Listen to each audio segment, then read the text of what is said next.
Well, Bernhard Hamker, right? But more importantly, it's the JapaneseTheGame.com. And we're trying to be quiet because you have four kids upstairs still sleeping, and your wife is texting you saying, "Now, don't talk so loud," right? Yeah, I don't know how many of them are still sleeping, I but say, so you're a guy really. You just quit your job so you can stay at home with these four kids, soon to be five, because of all the money you made on Kickstarter. You went out and with your game a couple months back, looking for $6,000 or 5,700, and got $128,000. Huh? yep. And you, I knew how much I'd need to, make a marketable version of the game. uh-huh. And if I had only raised $5,700, I'd have had probably $0 profit. Even at $128,000 raised, I didn't have very much profit off of uh, that because the point was to really launch it. And yeah. it was a heck of a launch. The game is in 45 countries worldwide now. Wow. Well, now what more interesting about that? And you have a new version out right now on Kickstarter, right? So if people are Yep. interested, they go to JapaneseTheGame.com, and the fun thing is to see your video because your videos are short. I mean, under 60 seconds, or like my 1 minute commercials I used to do all the time, and they work for you, right? And they really Yep. work. Huh? Yeah, So, they do. go You ahead. just you got to give somebody enough that they know what's going on. Yeah. You don't want to leave them disoriented at all because that turns people off to the idea. Right. But you give them enough that you can give them a chance to decide if they want to learn more. Yeah. And so that's just the taste that they need So of the whatever little it is you're tease, doing. you show up at the door and show a little shoulder, right? And get them in the door, right? So to speak, yes. Yeah.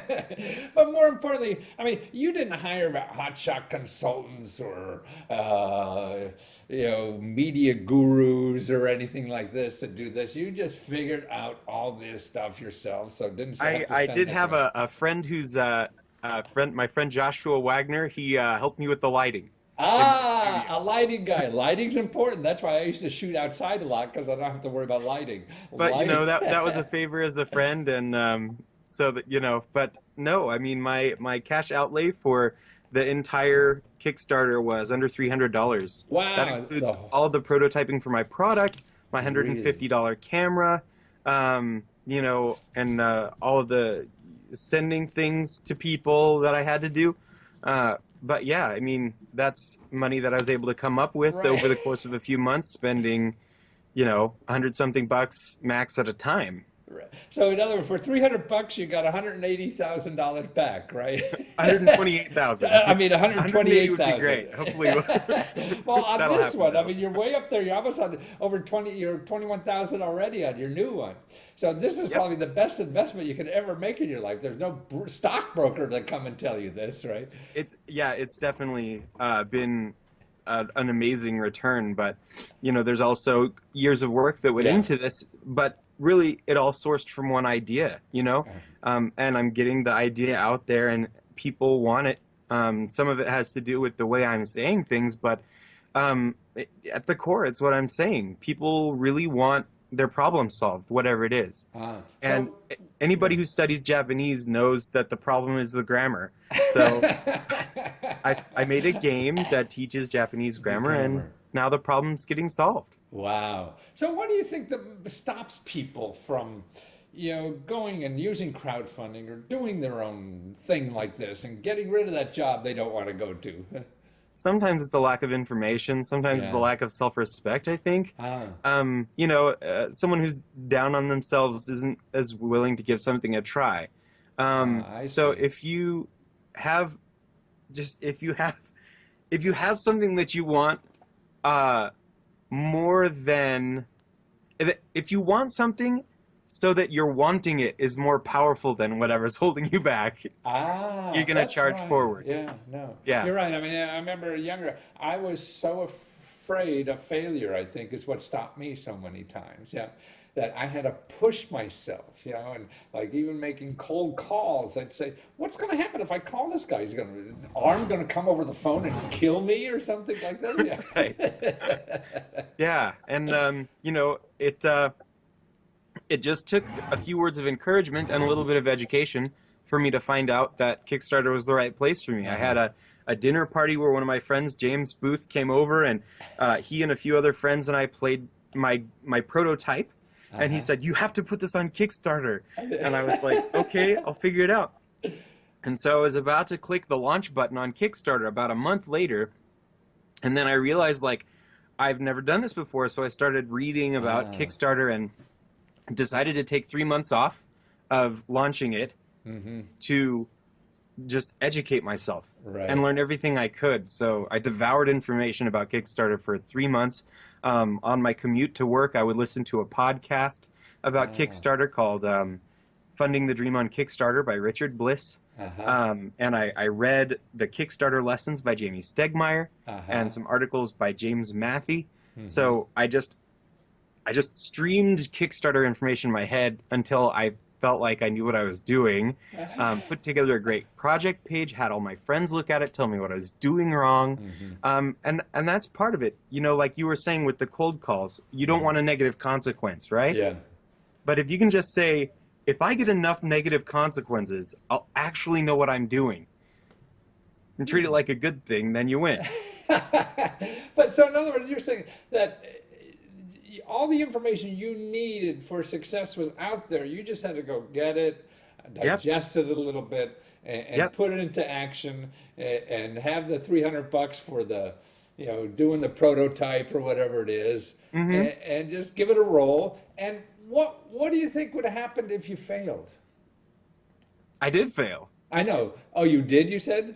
Well, I failed a lot of times. I know. Okay. So, yeah, I tried to make this game 7 years ago, and I couldn't put it together. And so I tabled it for a while, and I came back to it, and I kept coming back to it. You know, this could still be in a drawer somewhere. I see. So it's Thomas Edison and his, what does he say, like 10,000 light bulbs that didn't work. That's right.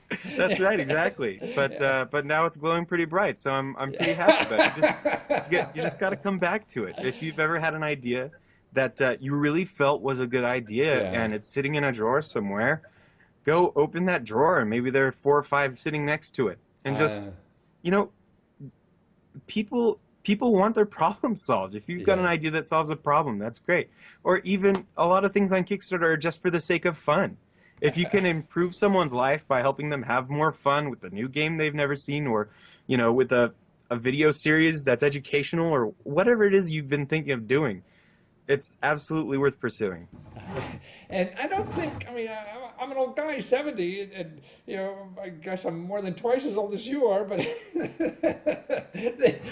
there wasn't an opportunity like this before in our lives. Yeah, no, it's brand new, but it's huge. I don't know if it'll last a long time, but, you know, the gravy train is still rolling, so it's, you know, it's a good idea. You don't have to know anything except the passion and have enough sense to get your butt back on the horse when you get thrown off. That's right. And, you know, just spend some time learning the best practices, but nothing's ever perfect. So, you know, if you feel like you've got it together, you know, 85%. That's good enough. Nobody buys perfect anyway. No.